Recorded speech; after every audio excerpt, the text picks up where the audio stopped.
Hello अस्सलाम वालेकुम, welcome back to our platform Crease convo.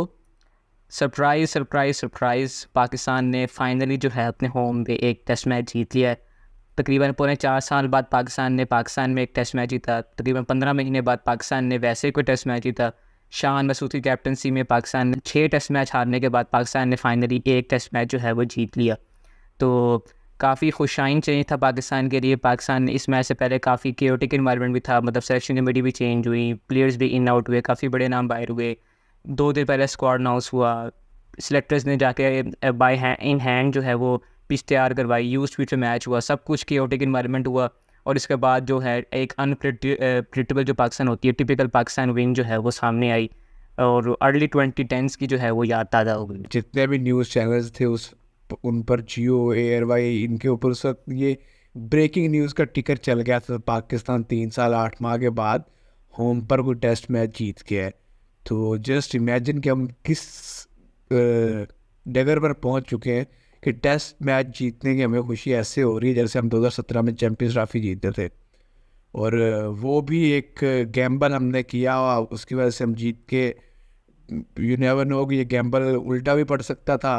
और जब ये हमारी खुशी कितनी देर लास्ट करती है कोई पता नहीं है, बिकॉज कुछ ही दिनों में अगला टेस्ट मैच होने वाला है।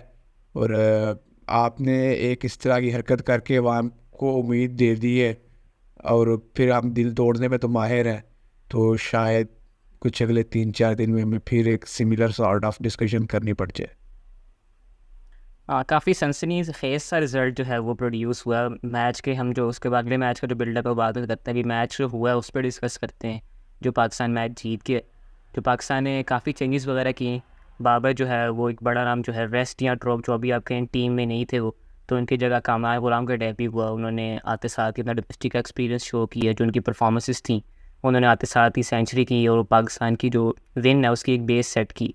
फिर उसके बाद पाकिस्तान ने जो है 2 स्पिनर्स जो खिलाए, तीसरा स्पिनर था लेकिन उसको हमने यूज़ नहीं किया, लेकिन सारी 2 नुमान जो थे वही काफ़ी साबित हुए और उन्होंने इंग्लैंड को घुमा के रख दिया था। कामरान गुलाम को स्पेशली दाद देना बनता है। जिस तरह वो आए हैं, एक तो इतने अरसे के उन्होंने डोमेस्टिक की वो रगड़ा खाया, उसके बाद जब वो टीम में आए तो किस तरह की क्योटिक सिचुएशन में उन्होंने डेब्यू किया है।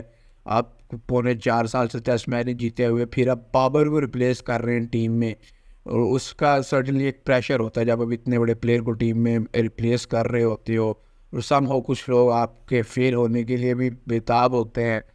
और बड़ा वो एक पीआर माफिया और ये इन सब चीज़ों को अगेंस्ट लड़के एक बंदा आया, तो उसमें सर्टनली प्रेशर था। लेकिन उस बंदे ने जिस तरह की सिचुएशन में आगे सेंचुरी की, तो वो मेरे ख्याल में इस टेस्ट मैच में वो सेंचुरी बड़ी एक वाइटल रोल उसने प्ले किया, क्योंकि हम भी एक बड़ा 2 विकेटें हमारी गिर गई थी नीचे, हम लगने लगे थे, वो पार्टनरशिप लग गई, बच गई उधर से।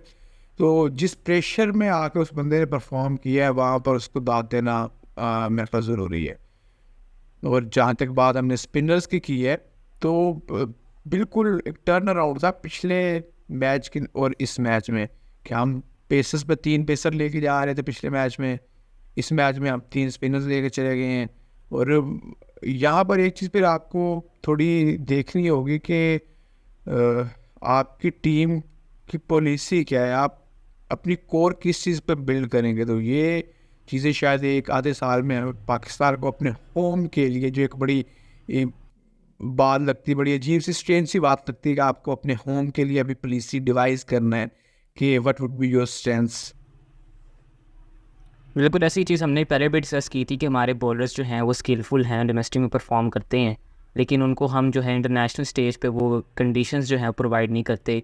यही नुमान नदी थे, यही सारी नदी थे जो साल साल से टेस्ट मैच नहीं खेल रहे थे, टीम में इन एंड आउट थे, लेकिन उनको उनके फेवरेबल कंडीशंस मिली तो उन्होंने अच्छी बॉलिंग करके दिखाई। साजिद खान जो हैं जिन्होंने चैम्पियंस कप के फाइनल में भी, उनका पहला मैच था चैम्पियंस कप में, उन्होंने वहाँ भी अच्छी परफॉर्मेंस दी थी, यहाँ भी वो आते साथ उनका मैन ऑफ द मैच है। नुमान अली जो हैं वो बेशक उनकी एज हर कोई कहता है कि 38 साल के हो गए हैं वो, लेकिन साथ ये भी फ्लिप साइड है उसका कि एक्सपीरियंस का नेमुल बदल जो है वो कोई नहीं है, वो चीज़ नज़र भी आई है। तो आई थिंक ये चीज़ पाकिस्तान को अब हाईलाइट करनी है। लेकिन ये चीज़ फिर वही बात है कि जब ऑफ द फील्ड कंसिस्टेंसी आएगी तो फिर पाकिस्तान जो है वो इस चीज़ पे आएगा कि हम परमानेंट होगा कि हमारी कौन सी यूएसपी है, हमारी कौन सी स्ट्रेंथ है, किस वेन्यू के लिहाज से हमें किस तरह खेलना है, ऑपोजिशन के लिहाज से क्या है। लेकिन एक चीज़ अच्छी बात थी कि पाकिस्तान ने फाइनली ये चीज़ एडमिट की और उस पर एक्शन लिया कि हमें कंडीशंस को जो है वो चेंज करने की ज़रूरत है। पहले मैच में बिल्कुल ही फ्लैट आउट कंडीशंस थी, हो सकता था कि इस मैच में पाकिस्तान पिच चेंज कर लेता, लेकिन पाकिस्तान ने कुछ out of the box thinking की, ह्यूज पिच पाकिस्तान ने खेला और इंग्लैंड को जिस पे मुश्किल हुई और पाकिस्तान को जिस पे फ़ायदा हुआ, एक वाज़ेह फ़र्क नज़र आया। जैसे हम बॉलर्स की अगर बात करें तो साजिद खान की ही अगर बात करें तो वो ऑफ स्पिन करते हैं और ऑफ स्पिन बड़ी एक इंडेंजर्ड सी स्पीशी बन चुके हैं दुनिया में। कोई अगर ऑफ स्पिन का नाम ले, बहुत ज़्यादा बॉलर्स आपके दिमाग में नहीं आते। एशविन और नेथन लाइन आते हैं जो काफ़ी पुराने बॉलर्स हैं, और आजकल शुएब बशीर ऑफ स्पिन करते हैं या फिर अभी साजिद खान। तो कोई बहुत ज़्यादा हमारे पास ऑफ स्पिनर्स हैं नहीं दुनिया में। देन आना आप पिछले 3-4 साल इस तरह कभी इन एंड आउट चल रही हो, एकदम से आप आते हो और 9 विकेटें ले जाते हो, तो ये एक सर्टनली एक काबिल तहसीन की बॉलिंग है। और जिस तरह नुमान अली की बात की तो उनको चाचू चाचू हर कोई बंदा आप वो इफ्तिखार से उनको शिफ्ट कर दिया है, चाचा चाचा कहते हैं। लेकिन वो बंदा ने जो अपना लास्ट टेस्ट मैच खेला था उसमें भी 7 विकेट्स लिए थे उन्होंने, और अभी आज वो 11 विकेट्स ले गए हैं। तो स्पिनर के लिए मेरे नहीं ख्याल में कोई ये जितनी ज़्यादा मैटर करती है, क्योंकि उसने तो 4 कदम चल के बॉल कर देना होता है। तो मेरे ख्याल में जब तक हमें कोई बहुत बड़ा कोई यंगस्टर, हमें कोई ऐसा स्पिनर मिलता नहीं है, तो हमारे पास ये जो हमारा करंट एक सेटअप बन गया, स्पिनर का सेट बन गया 2-3 का, इन्हीं को लेकर चलना चाहिए। ऐसा ही है, स्पिनर्स जो हैं स्पेसिफिकली जो एशिया है उसमें मेरे ख्याल से ऑफ स्पिनर्स का रोल जो है वो बहुत अहम है। हम देखते हैं कि पाकिस्तान की हिस्ट्री में यूएई में जब पाकिस्तान खेलता था तो अजमल थे, जुल्फ़िकार बाबर थे, अब्दुल रहमान थे। अभी श्रीलंका की टीम में जो है जयसूर्या बहुत इफेक्टिव हैं। फिर उसके बाद इंडिया की टीम में अश्विन और जो हैं जडेजा हैं वो लंबे से चलते आ रहे हैं। बांग्लादेश में भी ऑफ स्पिनर्स की हिस्ट्री है। तो पाकिस्तान को मेरे ख्याल से, क्योंकि पाकिस्तान बीच में चला गया था, लेग स्पिनर्स ढूंढना शुरू हो गए थे पाकिस्तान, फिर मिस्ट्री स्पिनर आ गए थे। तो जो एक कन्वेंशनल जो मेथड है जो ऑफ स्पिनर के हमें नज़र आता है कि वही जगह पे बॉल डाली जाएगा, कंसिस्टेंट है, हमें उस पर फोकस करना चाहिए। तो बाकी अब मेरे ख्याल से हमने मैच पे डिस्कस कर लिया थोड़ा सा। अब कुछ जो पॉजिटिव्स हम काफ़ी थी इस मैच में, लेकिन जैसा होता है कि जब हम मैच जीतते हैं तो बहुत सी नेगेटिव्स पे जो है वो पर्दा डल जाता है। तो आई थिंक उसको भी हाईलाइट करना चाहिए। सबसे पहले तो जो यूज्ड पिच हुई है इसका एक जो बहुत बड़ा गैम्बल पाकिस्तान ने लिया था कि अगर टॉस ना जीतता तो पाकिस्तान की फिर लास्ट बैटिंग आती तो जो पाकिस्तान के अगेंस्ट में जा सकती थी। ये बात ब्रांडन मैकलम ने भी कही है कि जब टॉस पाकिस्तान जीता तो वहीं पे पाकिस्तान का जो है 65-35 अहेड हो गया था पाकिस्तान मैच में।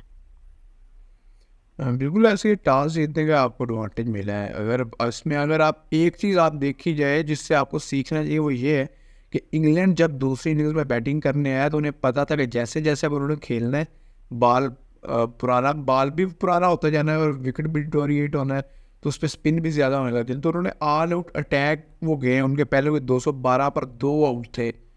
तो ये चीज़ एक देखने वाली है कि जब आपको पता है कि आगे से अब ऐसे ऐसे कंडीशन वेरी करनी है और उसके साथ फिर आपको मुश्किल होनी है, तो आप ऑल आउट जाते हो कि जितना आप उसको मैक्सिमम यूटिलाइज कर सकते हो कर लो। अगर इंग्लैंड वहाँ पर थोड़ा डिफेंसिव हो जाता है, बैकफुट पे खेलने लग जाते हैं, तो उनको जो पहली इनिंग्स में स्कोर किया शायद वो उसका हाफ भी ना कर पाते।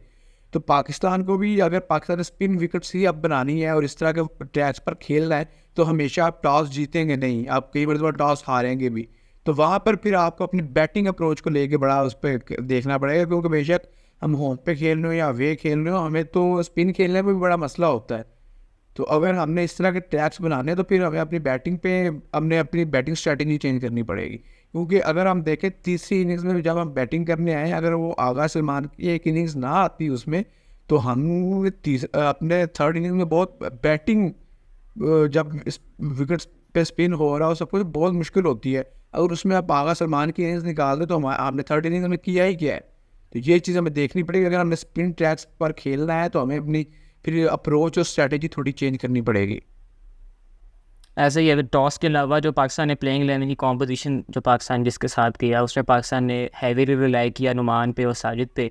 एक पेसर खिलाया पाकिस्तान ने सिर्फ, और सिर्फ 6 ओवर किया आमिर जमाल ने और 6 ओवर किया जाहिर महमूद ने। तो थर्ड स्पिनर भी पाकिस्तान ने यूज़ नहीं किया। और जब ड्राई कंडीशंस थी पाकिस्तान ने रिवर्स स्विंग का भी जो है वो इफेक्टिवली यूज़ नहीं किया उसको। हालांकि पाकिस्तान को ज़रूरत नहीं पड़ी, लेकिन फिर भी अगर आपकी बैटिंग सेकंड आती है, स्पिन कंडीशन में आपकी बैटिंग ना आती, तो फिर आपकी जो है बॉलिंग ना आती, तो आपको फिर रिवर्स स्विंग यूज़ करना पड़ता, लेकिन आपके पास पेसर नहीं थे। वही बात है ना, वो कहते हैं बड़ी मुश्किल से होता है चमन में दीदावर पैदा। तो हमें वो सब 2 दीदावर मिले थे, तो हमने उन दीदावर को फिर प्रॉपर उधर यूटिलाइज़ किया। हमने कहा इधर उधर सोचने की ज़रूरत नहीं है, जिन 2 को विकेट से थोड़ी असिस्टेंस मिल रही है, विकेटें ले रही हैं, उनको लगा ही रखो। और स्पिनर्स को लंबे स्पेल करने का कोई मसला भी नहीं होता। ईशान मसूद भी लाइक के लगे रहो भैया। ऐसे ही बाकी अब अगले मैच के लिए आज तक बात की जाए तो पाकिस्तान तो चाहेगा कि जितनी ड्राई से ड्राई कंडीशंस हों, स्पिन कंडीशंस हो, उतनी बन सकें, लेकिन हिस्टोरिकली जो है पिंडी जो है वो पेस को फेवर करती है। जो 15 टेस्ट मैच यहाँ पे हुए हैं उसमें स्पिन की एवरेज जो है वो 44 रह चुकी हुई है और पेस की एवरेज जो है वो अराउंड 31 है। तो ये क्लियर डिफरेंस शो करता है कि हिस्टोरिकली यहाँ पे पेस को फेवरेबल है। तो अगर पेस को फेवरेबल भी होता है तो मेरे ख्याल से पाकिस्तान को थर्ड स्पिनर ड्रॉप करके जो है एक एडिशनल पेसर जाना चाहिए। और अगर आपको लगे कि आपको 3 पेसर जाने चाहिए तो फिर आपको 2 स्पिनर तब ड्रॉप नहीं होंगे, तो एक बैटर ड्रॉप करके आप थर्ड पेसर खिला सकते हैं, जो कि मेरे हिसाब से अब्दुल्ला शफीक हो सकते हैं। पिंडी की एक और भी हिस्ट्री है कि जब भी आपने पिंडी को स्पिन विकेट बनाने की कोशिश की, पिंडी की विकेट फ्लैट हो जाती रही है।